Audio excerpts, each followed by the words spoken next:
صلی اللہ علی محمد صلی اللہ علیہ بسم اللہ الرحمن الرحیم نحمده ونصلی ونصلی علی رسولہ الکریم اما بعد فاعوذ باللہ من الشیطان الرجیم بسم اللہ الرحمن الرحیم فیضان فرض علوم کتاب و طہارت کا آخری حصہ آج بیان ہوگا تیمم کا بیان۔ جس شخص کا وضو نہ ہو یا نہانے کی ضرورت ہو اور پانی پر قدرت نہ ہو تو وضو اور غسل کی جگہ تیمم کرے۔ پانی پر قدرت نہ ہونے کی چند صورتیں ہیں۔ ایسی بیماری ہو کہ وضو یا غسل سے اس کے زیادہ ہونے یا دیر میں اچھا ہونے کا صحیح اندیشہ ہو۔ نمبر 2، وہاں چاروں طرف ایک ایک میل تک پانی کا پتہ نہ ہو۔ نمبر 3، اتنی سردی ہو کہ نہانے سے مر جانے یا بیمار ہونے کا قوی اندیشہ ہو اور لحاف وغیرہ کوئی ایسی چیز اس کے پاس نہیں جسے نہانے کے بعد اوڑھے اور سردی کے ضرر سے بچے۔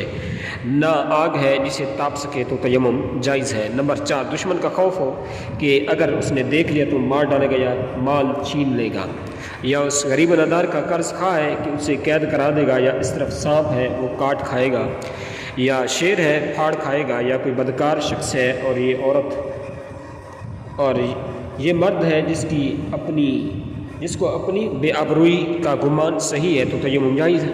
نمبر 5، جنگل میں ڈھول رسی نہیں کہ پانی بھرے تو تیمم جائز ہے۔ نمبر 6، پیاس کا خوف یعنی اس کے پاس پانی ہے مگر وضو یا غسل کے صرف میں لائے تو خود یا دوسرا مسلمان یا اپنا یا اس کا جانور اگرچہ وہ کتا ہو جس کا پالنا جائز ہے پیاسا مر جائے گا، اور اپنی یا ان میں کسی کی پیاس خواہ فی الحال موجود ہو یا آئندہ اس کا صحیح اندیشہ ہو کہ وہ ایسی ہے کہ دور تک پانی کا پتہ نہیں تو تیمم جائز ہے۔ نمبر 7، پانی گرا ہونا یعنی وہاں کے حساب سے جو قیمت ہونی چاہیے اس سے 2 گنا پانی ملتا ہے تو تیمم جائز ہے، اور اگر قیمت میں اتنا فرق نہیں تو تیمم جائز نہیں، بشرط یہ کہ اس کے پاس پانی خریدنے کے لیے حاجت ضروریہ سے زائد پیسے موجود ہوں۔ نمبر 8، یہ گمان کہ پانی تلاش کرنے میں قافلہ نظر سے اوجھل ہو جائے گا، غائب ہو جائے گا یا ریل چھوٹ جائے گی۔ نمبر 9، یہ گمان کہ وضو یا غسل کرنے میں عید کی نماز جاتی رہے گی، خواہ وہ یوں کہ امام پڑھ کر فارغ ہو جائے گا یا زوال کا وقت آ جائے گا، دونوں صورتوں میں تیمم جائز ہے۔ نمبر 10، غیر ولی کو نماز جنازہ فوت ہو جانے کا خوف ہو تو تیمم جائز ہے۔ ولی کو جائز نہیں کہ اس کا لوگ انتظار کریں گے، لوگ بے اس کی نماز جنازہ کے پڑھ بھی لیں تو یہ دوبارہ پڑھ سکتا ہے۔ بے معلوم، بلکہ یہ معلوم کیسے ہوگا کہ وضو یا غسل سے بیماری بڑھ جائے گی؟ اس نے خود آزمایا ہو یا جب وضو یا غسل کرتا ہے تو بیماری بڑھتی ہے، یا یوں کہ کسی مسلمان اچھے لائق حکیم نے جو ظاہراً فاسق نہ ہو کہہ دیا ہو کہ پانی نقصان کرے گا، محض خیال بیماری بڑھنے کا ہو تو تیمم جائز نہیں۔ یوں ہی کافر یا فاسق یا معمولی طبیب کے کہنے کا اعتبار بھی نہیں ہے۔ اگر پانی نہ ملے تو کیا تلاش کرنا ضروری ہے؟ اگر تلاش کی بغیر تیمم کر کے پڑھ لی تو کیا حکم ہے؟ اس کی 3 صورتیں ہیں۔ نمبر 1، اگر یہ گمان ہے کہ 1 میل کے اندر پانی ہوگا تو تلاش کر لینا ضروری ہے، بلا تلاش کی تیمم جائز نہیں۔ بغیر تلاش کیے تیمم کر کے نماز پڑھ لی اور تلاش کرنے پر پانی مل گیا تو وضو کر کے نماز کا اعادہ لازم ہے، اگر نہ ملا تو ہو گئی۔ نمبر 2، اگر غالب گمان یہ ہے کہ میل کے اندر پانی نہیں ہے تو تلاش کرنا ضروری نہیں، پھر اگر تیمم کر کے نماز پڑھ لی اور نہ تلاش کیا، نہ کوئی ایسا ہے جس سے پوچھے اور بات کو معلوم ہوا کہ پانی جہاں سے قریب ہے تو نماز کا اعادہ نہیں مگر یہ تیمم اب جاتا رہا، اور اگر کوئی وہاں تھا مگر اس نے پوچھا نہیں اور بات کو معلوم ہوا کہ پانی قریب ہے تو اعادہ چاہیے۔ نمبر 3، اور اگر قریب میں پانی ہونے اور نہ ہونے کسی کا گمان نہیں تو تلاش کر لینا مستحب ہے، اور بغیر تلاش کی تیمم کر کے نماز پڑھنی ہو گئی۔ آب زمزم کی موجودگی میں تیمم کر سکتے ہیں، ساتھ میں زمزم شریف ہے جو لوگوں کے لیے تبرکاً لیے جا رہا ہے یا بیمار کو پلانے کے لیے ہے، اور اتنا ہے کہ وضو ہو جائے گا تو تیمم جائز نہیں۔ اللہ اکبر، کیا جنبی شخص تیمم کر کے مسجد جا سکتا ہے؟ جس پر نہانا فرض ہے اسے بغیر ضرورت مسجد میں جانے کے لیے تیمم جائز نہیں۔ ہاں اگر مجبوری ہو جیسے ڈول رسی مسجد میں ہو اور کوئی ایسا نہیں جو لا دے تو تیمم کر کے جائے اور جلد سے جلد نکل آئے۔ اسی طرح مسجد کے اندر موٹر کا بٹن لگا ہوا ہے اور دوسری جگہ پانی نہیں ہے تو تیمم کر کے موٹر چلا کے نہا کے وضو کر کے مسجد جائے۔ مسجد میں سویا ہوا تھا، اطلاع ہو گیا، کیا کرے؟ مسجد میں سویا ہوا تھا، نہانے کی ضرورت پڑ گئی تو آنکھ کھلتے ہی جہاں سویا تھا وہیں فوراً تیمم کر کے نکل آئے۔ تاخیر حرام ہے۔ اگر وقت تنگ ہو گیا وضو اور غسل کر لیں گے تو نماز قضا ہو جائے گی، تو کیا کریں؟ وقت اتنا تنگ ہو گیا کہ وضو یا غسل کر لے گا تو نماز قضا ہو جائے گی، تو چاہیے کہ تیمم کر کے نماز پڑھ لے، پھر وضو یا غسل کر کے اعادہ کرنا لازم ہے۔ اگر کوئی ایسی جگہ ہے کہ نہ پانی ملتا ہے نہ پاک مٹی کی تیمم کرو، اسے چاہیے کہ وقت نماز میں نماز کی صورت بنائے، یعنی تمام حرکات و سکالات و نماز و بلا نیت نماز بجا لائے۔ کوئی ایسا ہے کہ وضو کرتا تو پیشاب کے قطرے ٹپکتے ہیں، تیمم کرے تو نہیں، اسے لازم ہے کہ تیمم کرے۔ تیمم کا طریقہ یہ ہے کہ تیمم کی نیت سے دونوں ہاتھ کی انگلیاں کشادہ کر کے کسی ایسی چیز پر جو زمین کی کسوں سے ہو مار کر لوٹ لیں، اور زیادہ گرد لگ جائے تو جھاڑ لیں، اور اس سے سارے منہ کا مسا کریں، پھر دوسری مرتبہ یوں ہی کریں، اور دونوں ہاتھوں کا ناخن سے نیو سمیت مسا کریں۔ ہاتھوں کے مسا میں بہتر طریقہ یہ ہے کہ بائیں ہاتھ کے انگوٹھے کے علاوہ 4 انگلیوں کا پیٹ دہنے ہاتھ کی پشت پر رکھے اور انگلیوں کے سروں سے کوہنی تک لے جائے، پھر وہاں سے بائیں ہاتھ کی ہتھیلی سے دہنے کے پیٹ کو مس کرتا ہوا گیٹے تک لائے اور بائیں انگوٹھے کے پیٹ سے دہنے انگوٹھے کی پشت کا مسا کرے، یوں ہی دہنے ہاتھ سے بائیں کا مسا کرے اور ایک دم سے پوری ہتھیلی اور انگلیوں سے مسا کر لیا، تیمم ہو گیا۔ خواہ کونی سے انگلیوں کی طرف لایا یا انگلیوں سے کونی کی طرف لے گیا، مگر پہلی صورت میں خلاف سنت ہوا۔ تیمم میں کتنے فرض ہیں؟ تیمم میں 3 فرض ہیں۔ نمبر 1 نیت۔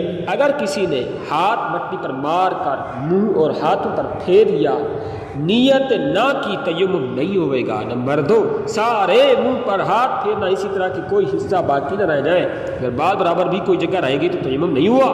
نمبر 3 دونوں ہاتھوں کا کونیوں سمیت مسا کرنا، اس میں بھی یہ خیال رہے ذرہ برابر باقی نہ رہے ورنہ تیمم نہیں ہوئے گا۔ ایک ہی مرتبہ ہاتھ مار کر منہ اور ہاتھوں پر مسا کر لیا تو تیمم نہیں ہوا، دونوں کے لیے الگ الگ کرنا پڑے گا۔ تیمم کی صورت درج ذیل ہے۔ نمبر 1 بسم اللہ کہنا، نمبر 2 ہاتھوں کو زمین پر مارنا، نمبر 3 انگلیاں کھلی ہوئی رکھنا، نمبر 4 ہاتھوں کو جھاڑ لینا، یعنی ایک ہاتھ کے انگوٹھے کی جڑ کو دوسرے ہاتھ کے انگوٹھے کی جڑ پر مارنا، نہ اس طرح کے تالی کی سی آواز نکلے۔ نمبر 5 زمین پر ہاتھ مار کر لوٹ دینا، نمبر 6 پہلے منہ پھر ہاتھ کا مسح کرنا، نمبر 7 دونوں کا مسح پیدر پہ ہونا، نمبر 8 پہلے دہنے ہاتھ پھر بائیں کا مسح کرنا، نمبر 9 داڑھی کا خلال کرنا، نمبر 10 انگلیوں کا خلال جبکہ غبار پھوٹ گیا ہو، اور اگر غبار نہ پہنچا مثلاً پتھر وغیرہ کسی ایسی چیز پر ہاتھ مارا جس پر غبار نہ ہو تو خالی فرض ہے۔ نماز اس تیمم سے جائز ہوگی جو پاک ہونے کی نیت یا کسی ایسی عبادت مقصودہ کے لیے کیا گیا ہو جو بلا طہارت جائز نہ ہو۔ تو اگر مسجد میں جانے یا نکلنے یا قرآن مجید چھونے یا اذان و اقامت یہ سب عبادت مقصودہ نہیں، یا سلام کرنے یا سلام کا جواب دینے یا زیارت قبور یا دفن میت یا بے وضو قرآن مجید پڑھنے، ان سب کے لیے طہارت شرط نہیں کے لیے تیمم کیا ہو تو اس سے نماز جائز نہیں، بلکہ جس کے لیے کیا گیا اس کے سوا کوئی عبادت بھی جائز نہیں۔ جنبی نے قرآن مجید پڑھنے کے لیے تیمم کیا ہو تو اس سے نماز پڑھ سکتا ہے، کیونکہ یہ عبادت مقصودہ اور جنبی کو بغیر طہارت جائز بھی نہیں۔ جس کے دونوں ہاتھ کٹے ہیں کوئی ایسا نہیں جو اسے تیمم کرا دے، تو وہ اپنے ہاتھ اور رخسار جہاں تک ممکن ہو زمین یا دیوار سے مس کرے اور نماز پڑھے، مگر وہ ایسی حالت میں امامت نہیں کر سکتا۔ ہاں اس جیسا کوئی اور بھی ہے تو اس کی امامت کر سکتا ہے۔ وضو اور غسل دونوں کا تیمم ایک ہی طرح ہے، جس پر نہانا فرض ہے اسے یہ ضرور نہیں کہ غسل اور وضو دونوں کے لیے 2 تیمم کرے، بلکہ ایک ہی تیمم دونوں کی نیت کر لیں، دونوں ہو جائیں گے۔ اور اگر صرف غسل یا وضو کی نیت کی جب بھی کافی ہے، اگر تیمم صرف 3 انگلیوں سے کیا تو کیا حکم ہے؟ اگر مسح کرنے میں صرف 3 انگلیاں کام میں لایا جب بھی ہو گیا، اور اگر 1 یا 2 سے مسح کیا تیمم نہیں ہوا، اگرچہ تمام پر پھیر لیا ہو۔ تیمم کس چیز سے ہو سکتا ہے؟ تیمم اسی چیز سے ہو سکتا ہے جو جن سے زمین سے ہو، اور جو چیز زمین کی جنس سے نہیں اسے تیمم جائز نہیں۔ جو چیز آگ سے جل کر نہ راکھ ہوتی ہے، نہ پگھلتی ہے، نہ نرم ہوتی ہے، وہ زمین کی جنس سے ہے، اسے تیمم جائز ہے۔ ریتا، چونا، سرما، ہرتال، گندھک، مردہ سنگ، گیرو، پتھر، زبرجد، فیروز، عقیق، زمرد وغیرہ جواہر سے تیمم جائز ہے اگرچہ ان پر غبار نہ ہو۔ کن چیزوں سے تیمم نہیں ہو سکتا؟ جو چیز آگ سے جل کر راکھ ہو جاتی ہے اس سے، جیسے لکڑی، گھاس وغیرہ پگھل جاتی ہے، نرم ہو جاتی ہے، جیسے چاندی، سونا، تانبا، پتل، لوہا وغیرہ دھاتیں، وہ زمین کی جنس سے نہیں، اسے تیمم جائز ہرگز نہیں۔ جو نمک پانی سے بنتا ہے اسے تیمم جائز نہیں، اور جو کان سے نکلتا ہے جیسے سیدھا نمک سے جائز ہے۔ جی ہاں، جس مٹی سے تیمم کیا جائے اس کا پاک ہونا ضروری ہے، یعنی نہ اس پر کسی نجاست کا اثر ہو، نہ یہ ہو کہ محض خشک ہونے سے اثر نجاست جاتا رہا ہو۔ جس چیز پر نجاست گری اور سوکھ گئی اسے تیمم نہیں کر سکتے اگرچہ نجاست کا اثر باقی نہ ہو، البتہ نماز اسی پر پڑھ سکتے ہیں۔ اگر غلہ، گیہوں یا لکڑی، شیشہ وغیرہ پر غبار آلود ہو تو اس سے تیمم ہو جائے گا۔ جی ہاں، غلہ، گیہوں، جو وغیرہ اور لکڑی یا گھاس اور شیشہ پر غبار ہو تو اس غبار سے تیمم جائز ہے، جبکہ اتنا ہو کہ ہاتھ میں لگ جاتا، ورنہ نہیں۔ اس طرح گدے اور دری وغیرہ میں غبار ہے تو اس سے تیمم کر سکتا ہے اگرچہ وہاں مٹی موجود ہو، جبکہ غبار نہ ہو کہ ہاتھ پھیرنے سے انگلیوں کا نشان بن جائے۔ بھیگی مٹی سے تیمم جائز ہے جبکہ مٹی غالب ہو۔ مسافر ایسی جگہ ہے، کیچڑ کیا کر رہے ہیں بھائی، مسافر ایسی جگہ ہے جہاں ہر طرف کیچڑ ہی کیچڑ ہے، پانی نہیں پاتا کہ وضو یا غسل کرے، کپڑے میں بھی غبار نہیں تو اسے چاہیے کہ کپڑا کیچڑ میں سان کر سکھا لے اور اسے تیمم کرے، اور اگر وقت جاتا ہو تو مجبوری کو کیچڑ ہی سے تیمم کر لے جبکہ مٹی غالب ہو۔ جی ہاں، جس جگہ سے ایک نے تیمم کیا وہ دوسرا بھی کر سکتا ہے۔ جی ہاں، کر سکتے ہیں۔ یہ جو مشہور ہے کہ مسجد کی دیوار یا زمین سے تیمم ناجائز ہو، مکروہ ہے، یہ غلط ہے۔ جن چیزوں سے وضو ٹوٹتا ہے یا غسل واجب ہوتا ہے ان سے تیمم بھی جاتا رہے گا، اور علاوہ ان کے پانی پر قادر ہونے سے بھی تیمم ٹوٹ جاوے گا۔ واللہ تعالی اعلم ورسولہ اعلم عز وجل شانہ۔ صلوا علی الحبیب صلی اللہ تعالی علیہ محمد صلی اللہ تعالی علیہ وسلم۔ صلی اللہ علی محمد صلی اللہ علیہ وسلم۔